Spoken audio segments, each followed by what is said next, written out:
Hello friend, আবারও আজকে special dessert recipe share করলাম তোমাদের সাথে। দেখে কি মনে হচ্ছে কোনো পায়েসের রেসিপি? না, আজকে কোনো পায়েসের রেসিপি বানাইনি, বানিয়েছি এই গরমের মরশুমে। তাই প্রথমে বাজারে গেলে সবার প্রথমে নজর কাড়ে ওই ফলের দিকে তাকালেই। তাই আছে কোনো রকম দেরি না করে চলে যাব সরাসরি রেসিপিতে। প্রথমে একটা শুকনো প্যান বসিয়ে দিলাম, দুধ গরম করে নেব। আজকের এই মিষ্টি মিষ্টি ডেজার্ট রেসিপি বানানোর জন্য আমি নিয়ে নিয়েছি 2 প্যাকেট দুধ। প্রথমে 1 প্যাকেট দুধ কেটে গরম করতে বসিয়ে দিলাম, আর প্লাস এর সঙ্গে 1 প্যাকেট দুধ একটু গাঢ় করে ফুটিয়ে নেব। বেশ গাঢ় গাঢ় হয়ে যাবে, তখন আমি রেসিপিটা স্টার্ট করে দেবো। রেসিপি বানাতে 2 প্যাকেট দুধই লাগবে, তাই রেসিপি স্কিপ না করে দেখতে শুরু করে দেবে, মিস করবে না।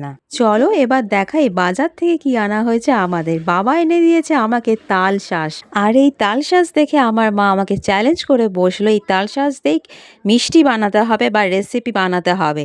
তাই এই তাল শাঁস দেখেই আমার মাথায় আইডিয়া চলে এলো, চলো আজকে তাল শাঁস দিয়ে তাল শাঁসের ক্ষীরের পুডিং বানাবো। তাল শাঁসের পুডিং বানাবো বা তাল শাঁসের ক্ষীরও বলতে পারো। তাই আজকে কোনো রকম পুডিং পাউডার ইউজ করব না। তাল শাঁসের যে টেস্ট হয়, যে ফ্লেভার হয়, সেই ফ্লেভারটা আমি বজায় রাখবো। তাই প্রথমেই তাল শাঁসের গা থেকে খসাগুলো ছাড়িয়ে নেবো, আর মিক্সারেতে বেশ ভালো করে স্মুথ করে পেস্ট করে নেবো অল্প অল্প করে।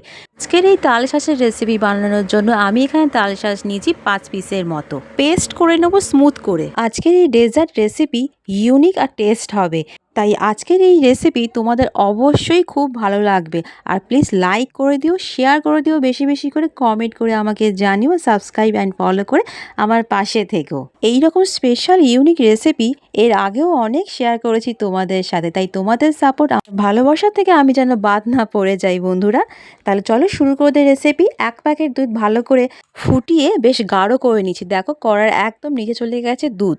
তাই বেশ যখন গাঢ় গাঢ় হয়ে যাবে, তখন যে তাল শাঁস পেস্ট করে রেখেছি এইবার দুধের ওপর ঢেলে দিয়ে বেশ ভালো করে নাড়তে শুরু করে দেবো। একদম পুরো দুধের সঙ্গে মেল্ট হয়ে যাবে, তাই নাড়াচাড়া বন্ধ করে চলবে না, ধরে যেতে পারে। তাই এই সময় ভালো করে মেশানো হয়ে গেলে আমি এখানে 1 কাপের মতন, ছোটো কাপের 1 কাপের মতো চিনি দিয়ে দিয়েছি মিষ্টি অনুযায়ী। তোমরা কিন্তু তোমাদের টেস্ট অনুযায়ী চিনি ইউজ করবে রেসিপির জন্য। এইবার বেশ ভালো করে নাড়তে থাকতে হবে, চিনি যাতে একেবারে গলে যায়। এই পর্যায়ে এসে গেলে গ্যাসের ফ্লেম করে দিতে হবে একদম মিডিয়াম ফ্লেমে, যাতে না ধরে যায়, পুড়ে না যায়। পুডিং পাউডার ইউজ করব না, করব আজকে ক্ষীর। আগে থেকে ক্ষীর বানিয়ে রেখে দিয়েছি প্রায় 1 বাটির মতোতে। অল্প অল্প করে ক্ষীর দেবো আর বেশ ভালো করে মিশিয়ে নেব। দলা দলা বা লাম্পস না জমে যায়, এদিকে একটু খেয়াল রাখতে হবে। পুরো 1 বাটি ইউজ করব, তাই ক্ষীর একবার একবার করে দেবো, অল্প অল্প করে বারে বারে দেবো আর মেশাতে থাকবো।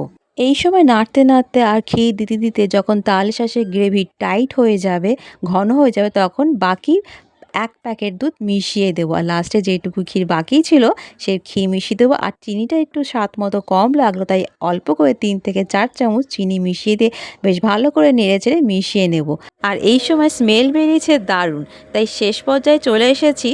নামাবার আগে আমি দেবো 1 চামচের মতো গোলাপ জল।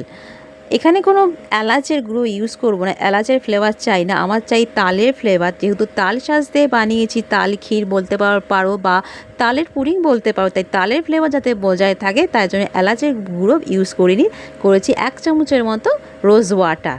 দারুণ হবে, তাই টেস্টটাও দেখে নিলাম বেশ ভালো করে। লাস্ট পর্যায়ে নুন মিষ্টির ব্যালেন্স একদম পুরো পারফেক্ট আছে। হ্যাঁ, মাঝখানে আমি অল্প করে 1 চিমটির মতো নুন মিশিয়ে দিয়েছি মিষ্টিতে, তাই নুন মিষ্টির ব্যালেন্স একদম পুরো পারফেক্ট হবে আর খেতেও বেশ দারুণ লাগবে। আর এই তাল শাঁসের গ্রেভি কোনো রকম পাতলা হবে না, একদম পুরো গাঢ় গাঢ় করে নামিয়ে দেবো। আমার এখানে তাল শাঁসের রেসিপি বানানো হয়ে গেছে, গ্যাস করে দিচ্ছি অফ। এবারে আমি বলে সার্ভিং করে দেব।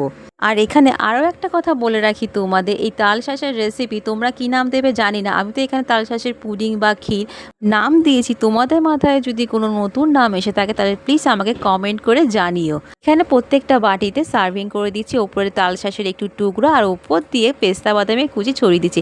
আরও একটা কথা বলে দিই এখানে, শোনো মন দিয়ে, তাল শাঁসের ক্ষীর বানানো হয়ে গেলে গরম গরম কিছুতেই খাবে না, ফ্রিজে রেখে দেবে একদম পুরো ঠান্ডা করে চিল করে খাবে, টেস্টটাই হবে একদম অন্যরকম, একদম তালশাঁসের পাটালির মতন খেতে লাগবে তোমাদের, দারুণ লাগবে তোমাদের, সুপার টেস্টি। আর একটা কথা বলে রাখি এখানে, প্লিজ আইসক্রিম করে তো একদমই খাবে না, টেস্ট কিন্তু নষ্ট হয়ে যাবে।